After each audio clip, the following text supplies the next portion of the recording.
Good morning students. आशा करता हूँ कि तुम सब अपने अपने घरों पे स्वस्थ हो, अपना ध्यान रख रहे हो, पढ़ाई भी कर रहे हो और आज का लेक्चर जो है वो मेरे साथ तुम लोग कंटिन्यू करने के लिए एकदम पूरी तरह से तैयार भी हो। हमने जो चैप्टर शुरू किया था ऑल्टरनेटिंग करंट, उसी चैप्टर का हमने कल कुछ न्यूमेरिकल्स किए थे। आज उस चैप्टर का हम कुछ थ्योरी पार्ट कंटिन्यू करेंगे। तो चलो हम शुरू करते हैं। आज हम करेंगे एसी सर्किट एलिमेंट्स।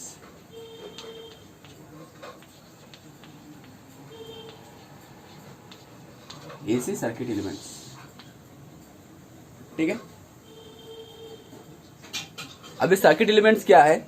जो कंपोनेंट्स हमारे एक लीनियर सर्किटरी में जितना जितना हमारा कंपोनेंट्स रहता है, जो भी हमारा कंपोनेंट्स रहता है, चाहे वो रेजिस्टर हो, कैपेसिटर हो, ट्रांजिस्टर हो, डायोड हो, ट्रायोड हो, ठीक है। जो भी हमारा कंपोनेंट्स रहता है, उन सारे कंपोनेंट्स को बोलते हैं एलिमेंट्स। वो सारे कंपोनेंट्स को बोलते हैं एलिमेंट्स। अभी एसी सर्किट पे, ऑल्टरनेटिंग करंट वाला सर्किट पे जो एलिमेंट है वो है हमारा एसी सर्किट एलिमेंट्स, ठीक है।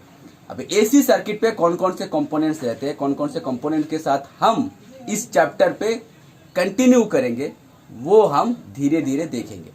तो चलो शुरू करते हैं। तो पहला जो कंपोनेंट है वो है रेजिस्टर यानी सिंपल हमारा रेजिस्टेंस जो है वही रेजिस्टर, ठीक है। दूसरा कैपेसिटर, ठीक है। तीसरा इंडक्टर, ठीक है।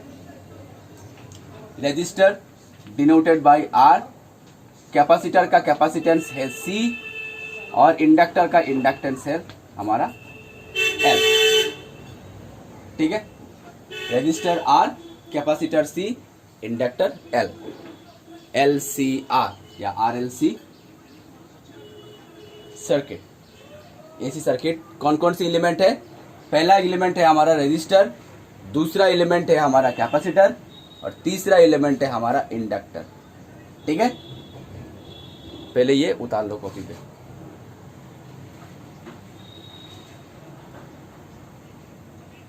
कौन कौन सी एलिमेंट्स है? रेजिस्टर, कैपेसिटर एंड इंडक्टर, ठीक है। अच्छा, तो रेजिस्टर जो रेजिस्टेंस ऑफर करता है, इसको हम डिनोट करते हैं आर से। Resistance offered bye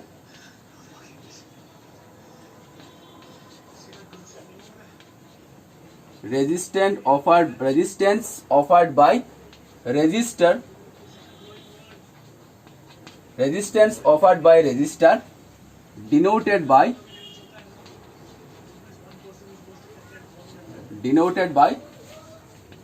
capital R, ठीक है। रेजिस्टर का होता है रेजिस्टेंस, रेजिस्टर का होता है रेजिस्टेंस। हर कोई सर्किट एलिमेंट सर्किट पे एक ना एक रेजिस्टेंस ऑफर करेगा। यानी रेजिस्टर भी रेजिस्टेंस ऑफर करेगा, कैपेसिटर भी रेजिस्टेंस ऑफर करेगा, इंडक्टर भी रेजिस्टेंस ऑफर करेगा। समझ में आया? फिर से समझो। हर कोई सर्किट एलिमेंट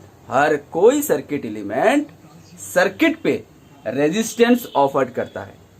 यानी फर्स्ट सर्किट एलिमेंट जो हमने कंसीडर किया है रेजिस्टर, ये भी रेजिस्टेंस ऑफर करेगा और इसका रेजिस्टेंस का वैल्यू है आर। इसका रेजिस्टेंस का वैल्यू है हमारा आर। कैपेसिटर जो है वो भी रेजिस्टेंस ऑफर करेगा, इसका नाम हम जानेंगे, अभी पढ़ेंगे। और इंडक्टर जो है वो भी रेजिस्टेंस ऑफर करेगा, इसका भी नाम हम जानेंगे, पढ़ेंगे अभी, ठीक है। Next, resistance offered by capacitor denoted bye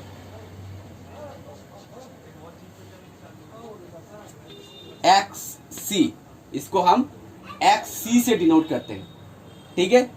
capacitor जो रेजिस्टेंस ऑफर करेगा उसको हम डिनोट करेंगे एक्सी से, कॉल्ड, इसका स्पेशल नाम भी है called capacitive reactance, called capacitive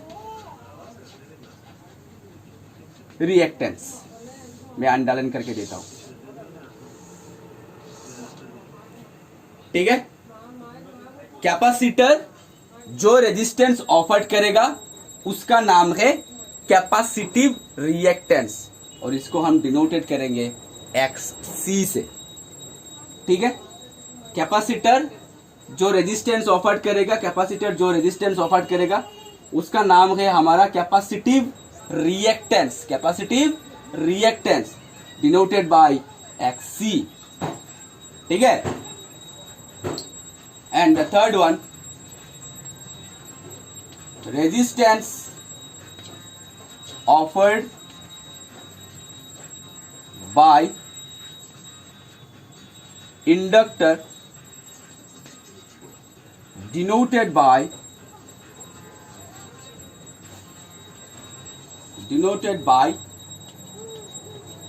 XL, denoted by XL, called inductive reactance,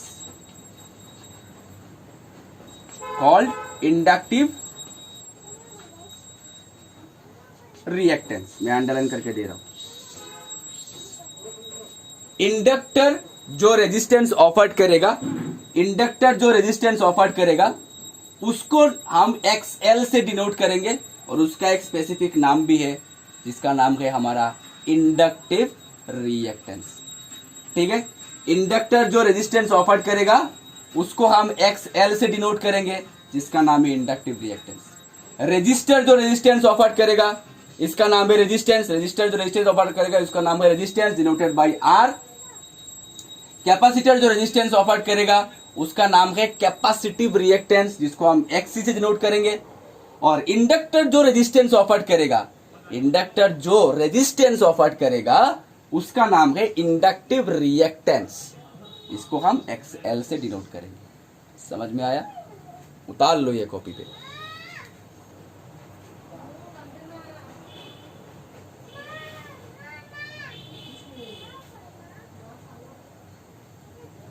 ये कोई किताबी नोट्स नहीं है, किताबी डेफिनेशन नहीं है, जस्ट समझाने के लिए बोल रहा हूं, लेकिन तुम लोगों के काम में आएगा।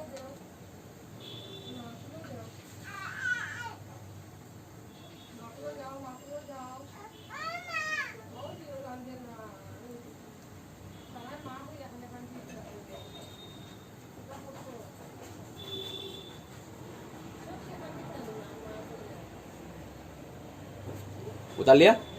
चलो,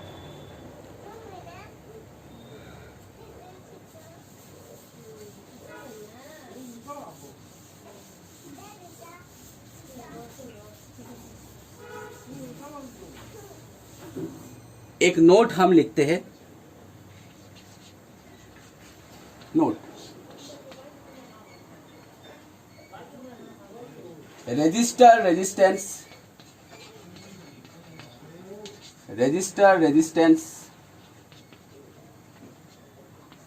आर, यूनिट हमारा ऐसा, यूनिट हमारा ओम। रजिस्टर का रेजिस्टेंस हमारा आर है, यूनिट हमारा ओम है। कैपेसिटर रेजिस्टेंस, कैपेसिटर का जो रेजिस्टेंस है उसको हम XC से डिनोट करते हैं। और सिंस ये रेजिस्टेंस है, सिंस ये रेजिस्टेंस है तो इसका भी यूनिट हमारा ओम ही रहेगा, ठीक है।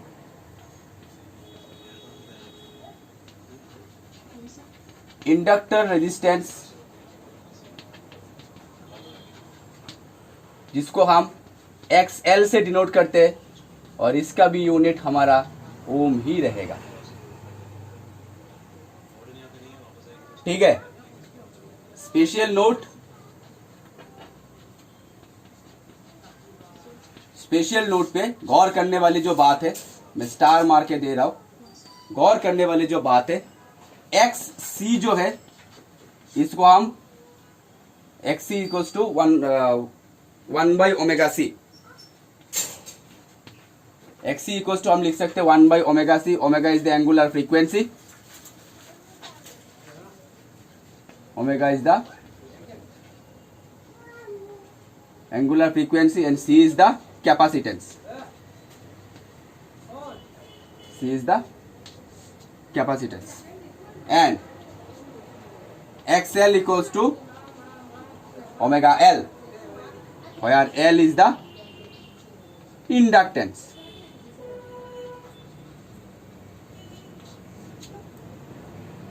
ठीक है, नोट और स्पेशल नोट। रेजिस्टर का जो रेजिस्टेंस है इसको हम R से डिनोट करेंगे और इसका रेजिस्टेंस का यूनिट हमारा ओम ही है। कैपेसिटर का रेजिस्टेंस जिसको हम X से डिनोट करते हैं, और सिंस ये रेजिस्टेंस ही है, रेजिस्टेंस की तरह ही बिहेव करेगा, तो रेजिस्टेंस का यूनिट अगर ओम गए तो कैपेसिटिव रिएक्टेंस का भी यूनिट हमारा ओम ही रहेगा। ठीक है, इंडक्टर रेजिस्टेंस, इंडक्टर रेजिस्टेंस को हम XL से डिनोट करेंगे जिसको हम इंडक्टिव रिएक्टेंस बोलते हैं, और ये अगर रेजिस्टेंस की तरह बिहेव कर रहा है तो इंडक्टिव रिएक्टेंस का भी यूनिट हमारा ओम ही रहेगा।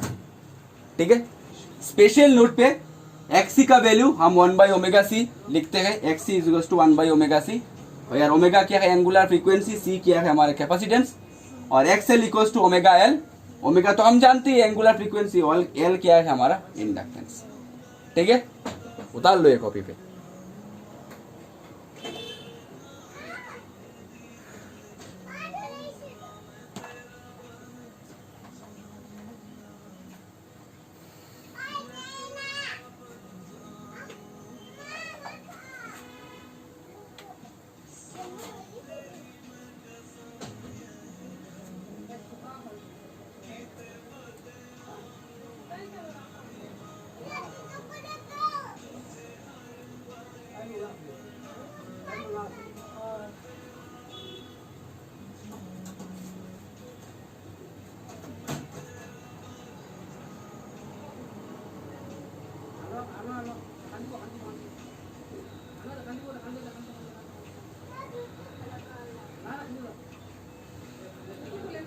ठीक है, उतार लिया।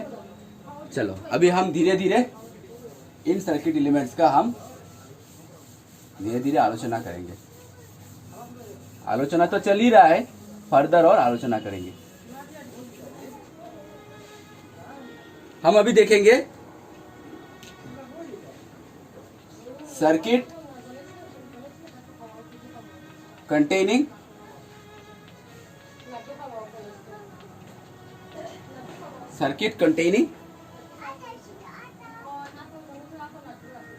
रेजिस्टेंस।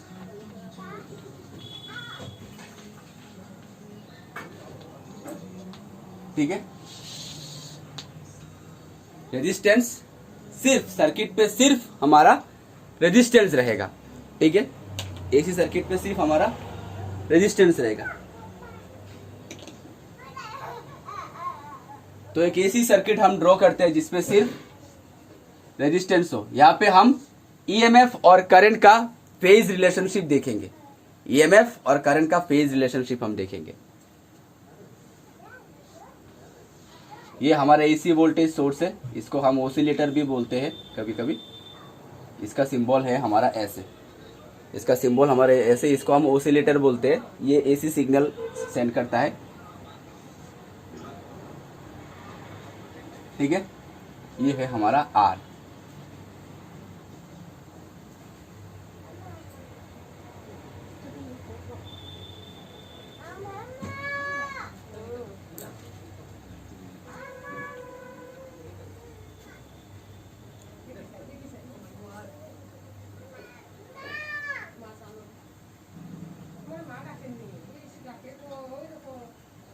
ठीक है, अच्छा, तो करंट का अगर रिलेशनशिप हम देखें, हम तो जानते हैं एसी करंट का फॉर्मूला क्या है, एसी करंट का सिंबल क्या है, इक्वेशन क्या है, I is equals to I0 sine omega T, I is equals to I0 sine omega into T. ठीक है। और आई नॉट इक्वल्स और ईएमएफ का रिलेशनशिप क्या होगा, ईएमएफ का इक्वेशन क्या होगा, सेम वैसे ही E is equals to E zero sine omega T. ठीक है। अगर इसको हम इक्वेशन 1 दे दे, अगर इसको हम इक्वेशन 2 दे दे, तो from equation 1 I naught equals to हम लिख सकते हैं ई नॉट बाई, इसमें कोई दोहराए वाली बात नहीं है। ए नॉट क्या है, हमारा ईएमएफ है, आर क्या हमारा रेजिस्टेंस, तो current equals to voltage by resistance, ये तो हम लिख सकते हैं। ठीक है। तो अगर हम आई नॉट के जगह पे अगर हम ये बिठा दे I is equals to E zero by R sine omega T. ठीक है। इसको हम इक्वेशन 3 दे देते हैं। तो इक्वेशन 2 देखो और इक्वेशन 3 देखो, सिर्फ एम्पलीट्यूड भी ठीक ठाक ही है, कोई डिफरेंस वाली बात नहीं है, इसमें कोई फेज डिफरेंस भी नहीं है। देखो ओमेगा टी के बाद ओमेगा टी के बाद फाई का वैल्यू क्या है, हम इसीलिए मैंने कहा था, इसीलिए मैंने सबसे पहले फेजर डायग्राम एनालिसिस किया था, फेजर डायग्राम एनालिसिस खत्म किया था, उसके बाद जाके मैं ये करा रहा हूँ। मैंने बोला था कि बाद में जाके काम पे आएगा, अभी देखो काम पे आ रहा है। यहाँ पे देखो फाई का वैल्यू क्या है, फेज का वैल्यू क्या है, 0। यहाँ पे देखो फेज का वैल्यू क्या है, 0, यानी कोई फेज डिफरेंस नहीं है। और अगर मैंने कहा था अगर कोई फेज डिफरेंस नहीं है तो दोनों हमारा इन फेज पे है, आउट ऑफ फेज नहीं है। ठीक है। तो अगर फेजर डायग्राम, फेजर एनालिसिस और वेव डायग्राम अगर हम ड्रॉ करें, फेजर एनालिसिस और वेव एनालिसिस अगर हम करें,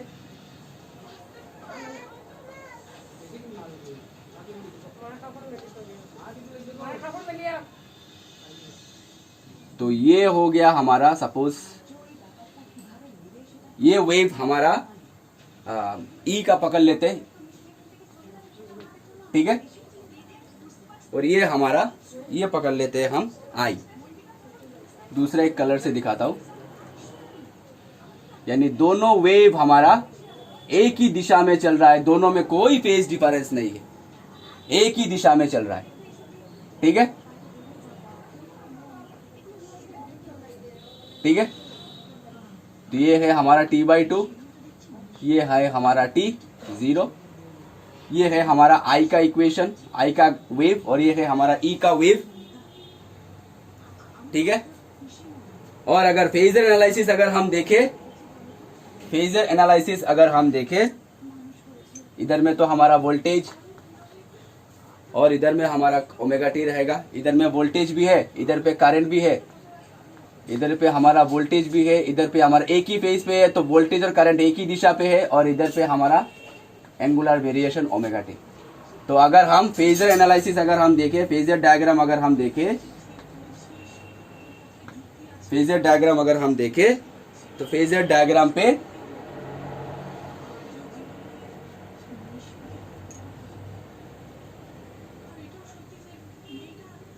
ब्लू कलर से हम आई डिनोट कर रहे हैं, यानी करंट भी एक ही दिशा पे है, ईएमएफ भी एक ही दिशा पे है, दोनों में कोई फेज डिफरेंस नहीं है, दोनों एक ही दिशा में चल रहा है, और ये हमारा ओमेगा टी है। ठीक है। ये हमारा ओमेगा टी है। तो ये हो गया हमारा आई का वैल्यू, ये हो गया हमारा आई का वैल्यू, और ये हो गया हमारा ई का वैल्यू।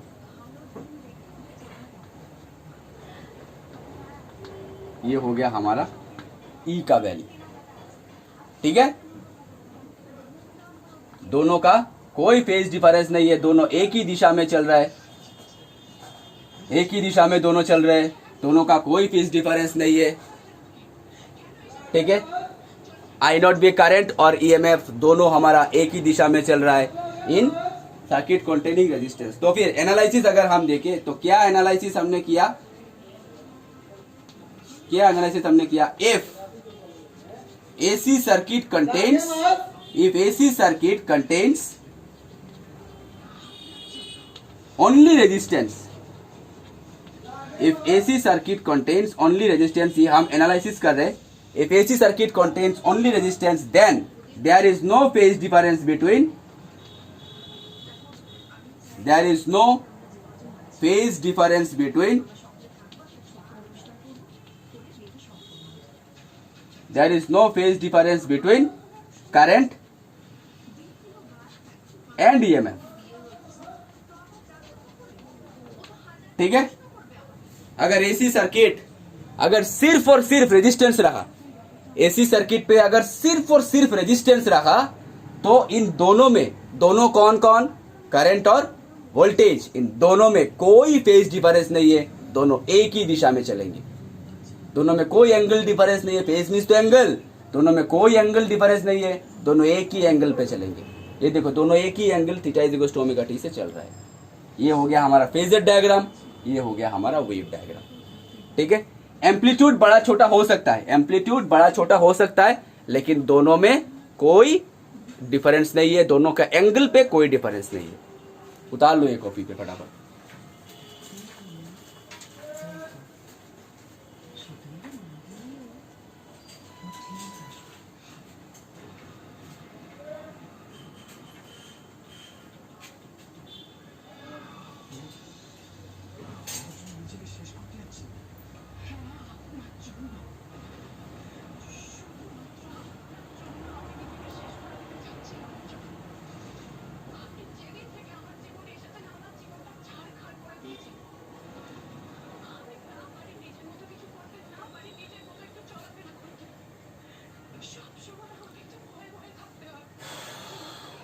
फटाफट उतार लो।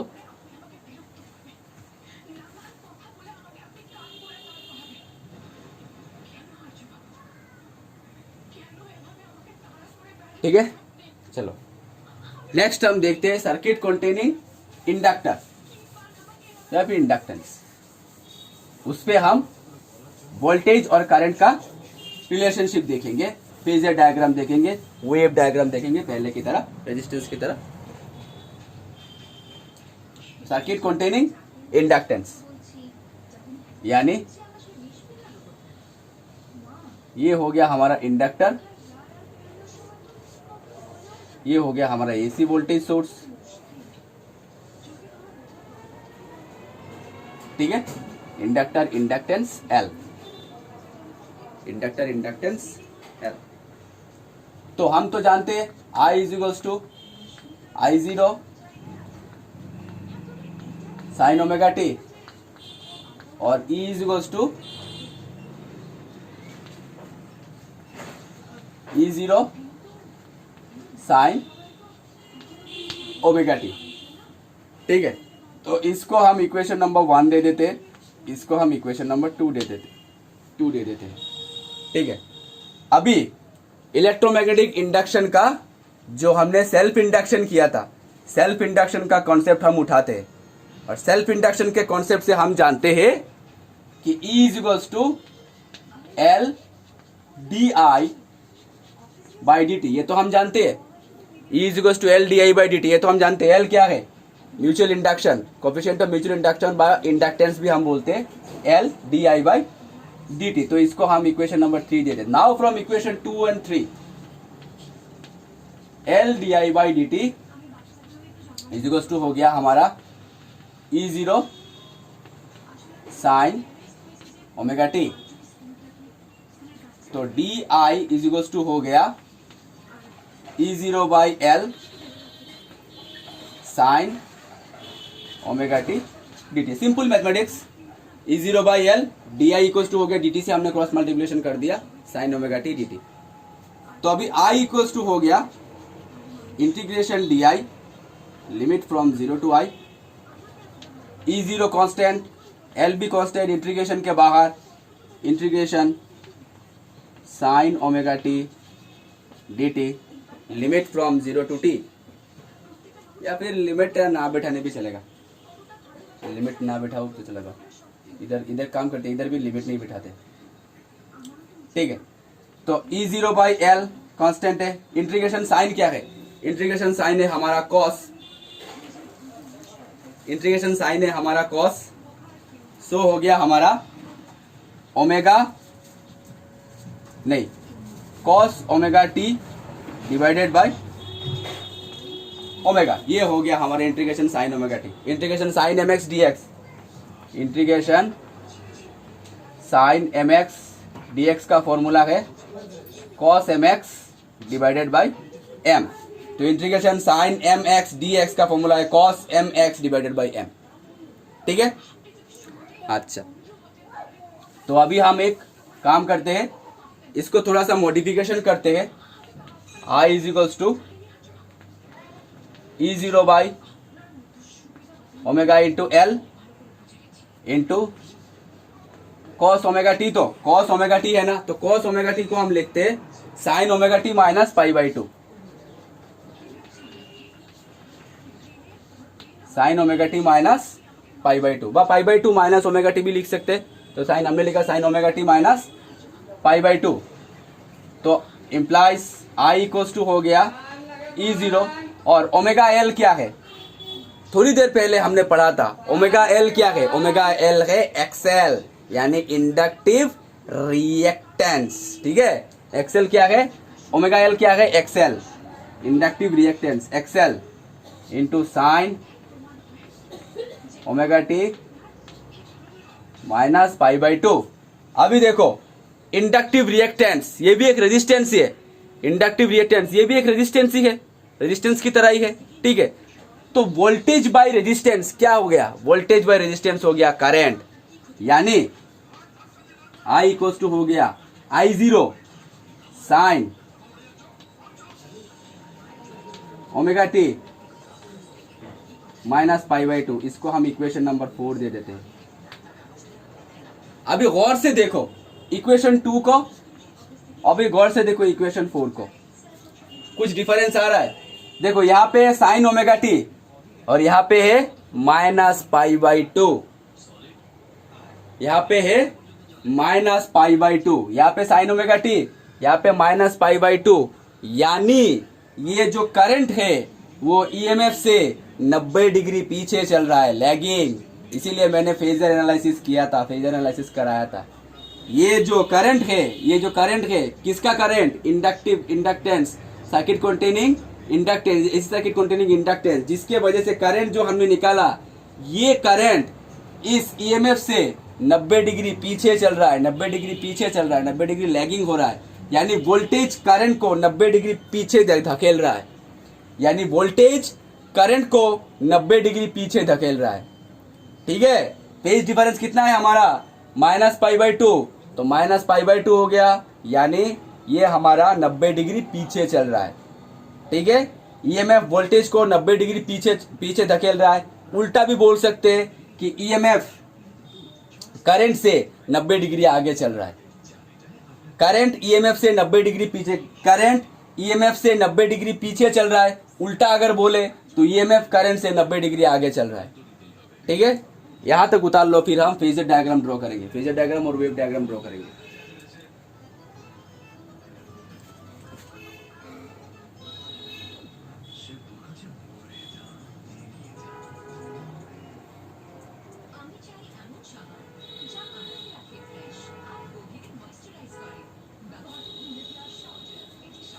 उतार लिया, चलो हम वेव डायग्राम और फेजर डायग्राम देखते हैं।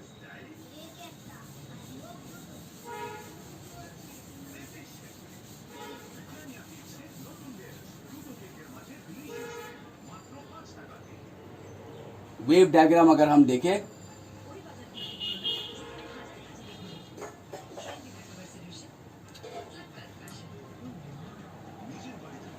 ये पकड़ के चलते हैं हम ईएमएफ येलो कलर, और 90 डिग्री पीछे चल रहा है करंट, हमारा 90 डिग्री पीछे चल रहा है, तो करंट हम यहां से देते हैं, करंट हम यहां से देते हैं।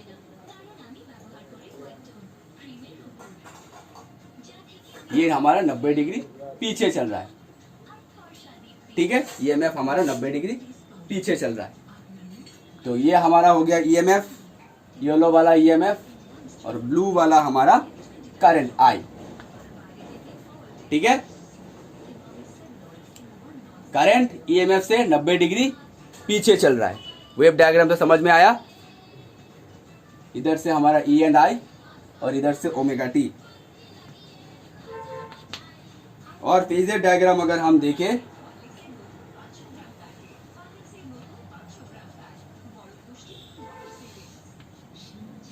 फेजर डायग्राम अगर हम देखें तो ये हमारा हो गया ईएमएफ, ये हो गया हमारा ईएमएफ, और ये हो गया हमारा करंट। ब्लू लाइन से दिखाता हूं, हाँ 90 डिग्री पीछे चल रहा है। ये हमारा करंट I0, यानी दोनों का ये हो गया हमारा π/2, ये हो गया हमारा ओमेगा टी।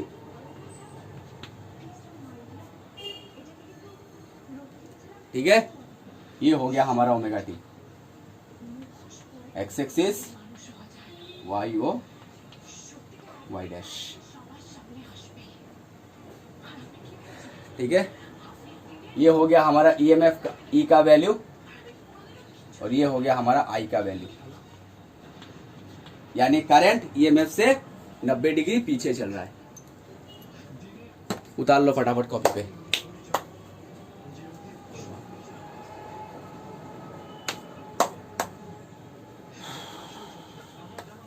तो स्टूडेंट्स, आज का लेक्चर यहाँ तक ही समाप्त करते हैं। नेक्स्ट सर्किट कंटेनिंग कैपेसिटेंस, उसके बाद हम सीरीज एलसीआर सर्किट और भी बहुत सारी इंटरेस्टिंग टॉपिक है वो हम कंटिन्यू करेंगे। तब तक के लिए पढ़ाई करते रहो, अपना ध्यान रखो, stay safe, stay at home. Thank you so much.